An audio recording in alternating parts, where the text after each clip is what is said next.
Anunnaki Homeworld by Jason M. Breshears. Read by Kevin Stevens, also known as Grendel Dark. Archive 11. Condensed Calendar and the End of the Great Pyramid's Astronomical Chronology. Behold, the days come, and the times will hasten more than those that are past, and the years will pass more quickly than the present years. Apocalypse of Baruch, XX1, Scribe of Jeremiah. The Mayan prophecies concerning the collapse of time at the conclusion of their calendar is supported in the prophetic records of the Hebrews and the Revelation.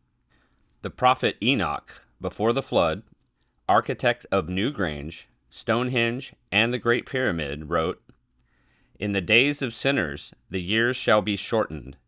Their seed shall be backward in their prolific soil, and everything done on earth shall be subverted, and disappear in its season.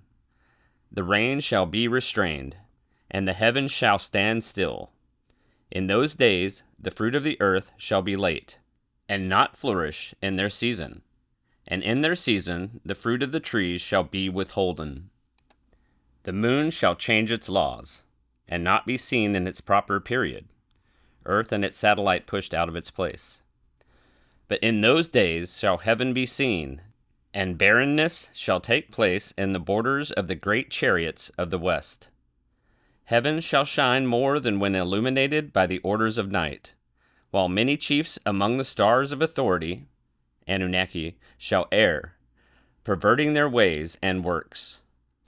Those shall not appear in their season, who command them, and all the classes of the stars shall be shut up against sinners, those angelic orders that usually protect humanity."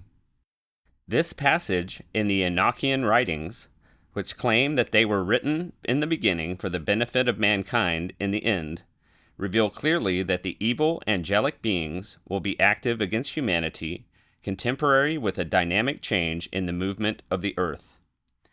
The Anunnaki homeworld ascends from the deep, below the solar system, and crosses over the ecliptic, fulfilling its role as planet of the crossing as it traverses the ecliptic of the Sun-Earth orbits, nearly colliding into our own planet.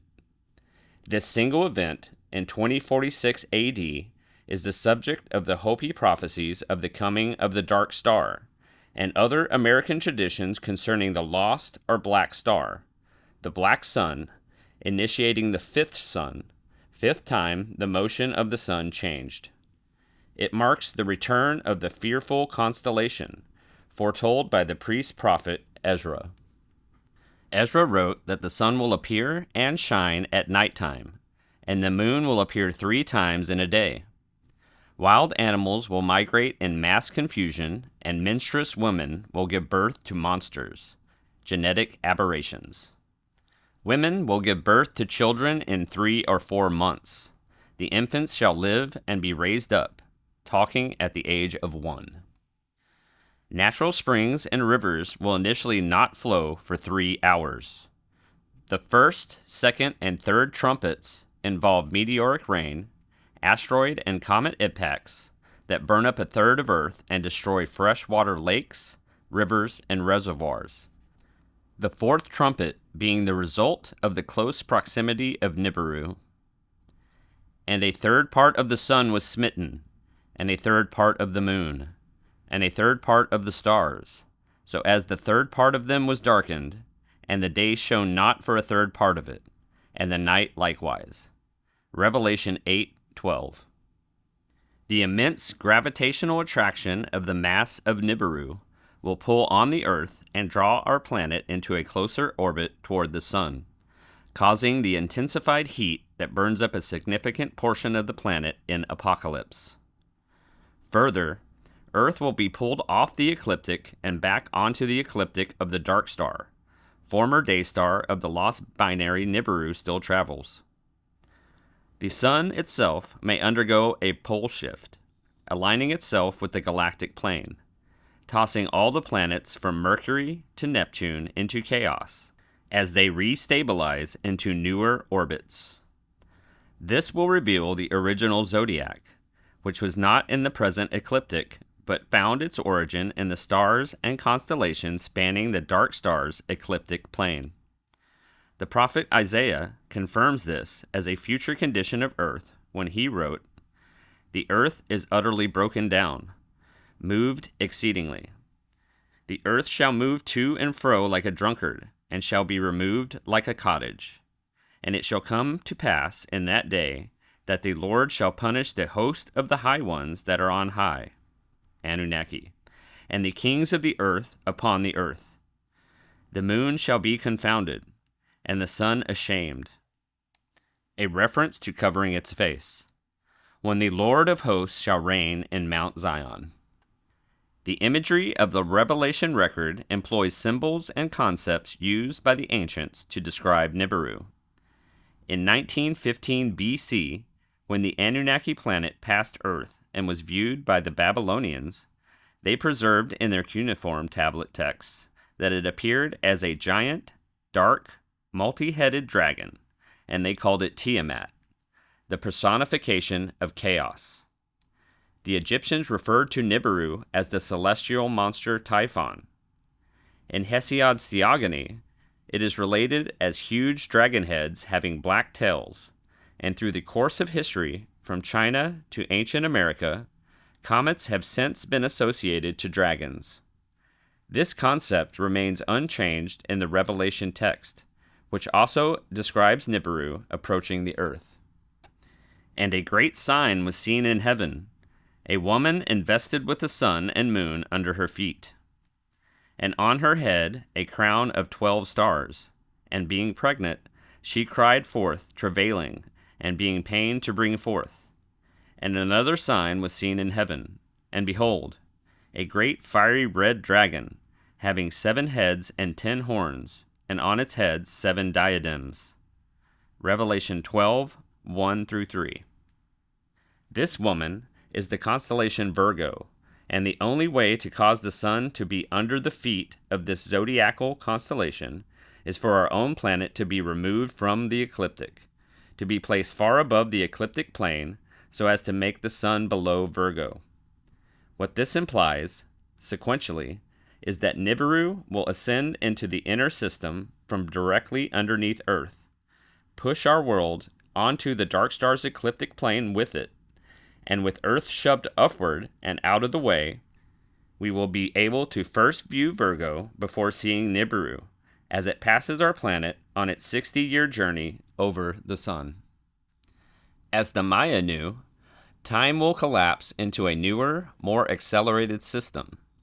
Earth's new position closer to the sun will increase its rotational spin rate by 1/3, from a 24-hour to a 16-hour day, and the year will be abbreviated from the present to 1/3 of the original year of 360 days to 240 days.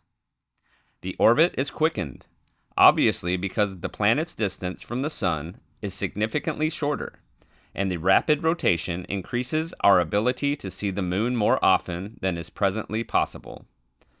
This is how both day and night together can be reduced to 1/3 without lengthening one or the other. This is a deliberate act of God, for Christ said, "Unless those days be shortened, no flesh would be saved." This is the last day's quickening.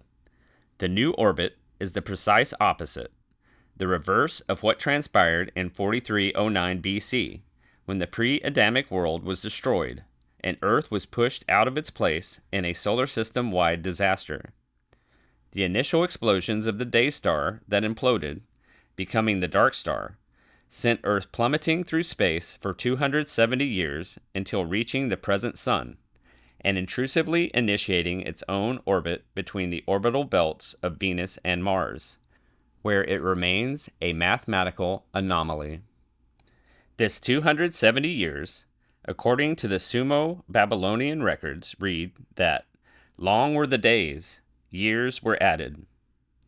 In 4039 BC, Earth began rotating and thawing out as the builders, Anunnaki, set to the task of renovating Earth.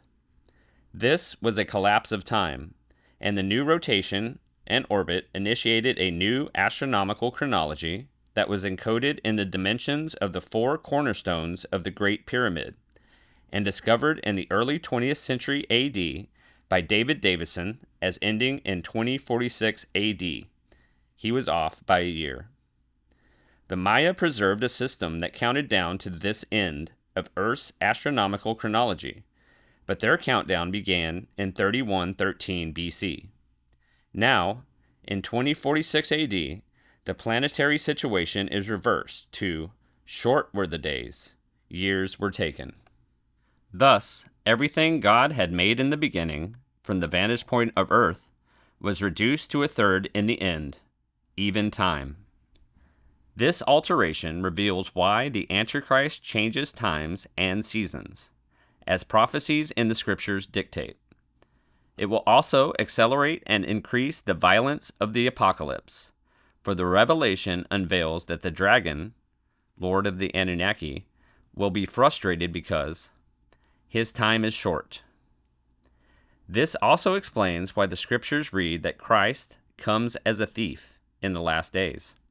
He literally steals time from the Anunnaki.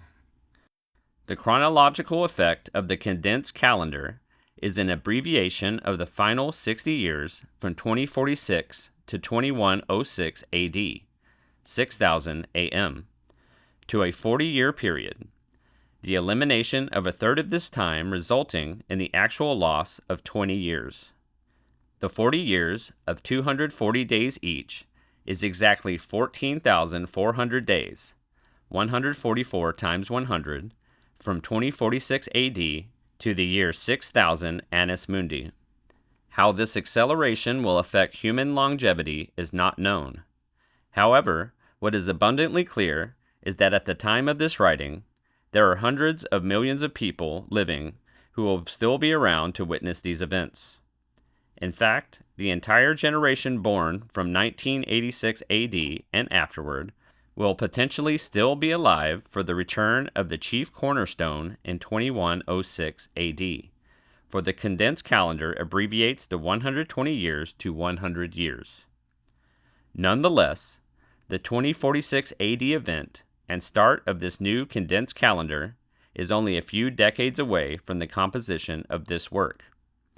As the subject matter of this archive concerned the condensing of time itself in the near future, so too will the next archive remain as brief as the topic it expounds.